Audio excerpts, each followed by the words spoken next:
இன்றைக்கி சமையல் பார்த்துடலாமா? வாங்கோ. சாதம்,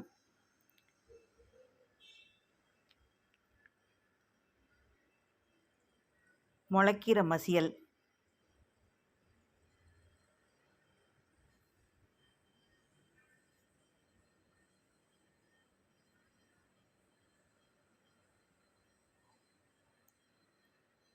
கத்திரிக்காய் காரம் போட்டு கறி,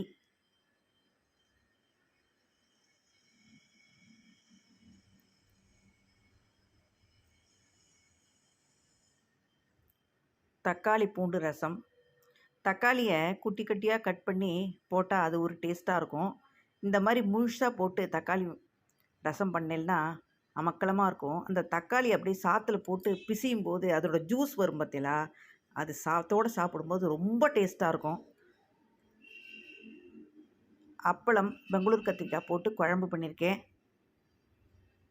டேஸ்ட்டு ரொம்ப சூப்பராக இருக்குது. நீங்களும் அப்பளம் போட்டு வேறு ஏதான வெஜிடபிள் போட்டு கூட பண்ணி பாருங்கோ. அப்பளத்தோடு சேர்ந்து சாப்பிடும்போது ரொம்ப சூப்பராக இருக்குது. தான் எங்கள் ஆத்தில் இன்றைக்கி சமையல். தேங்க்யூ.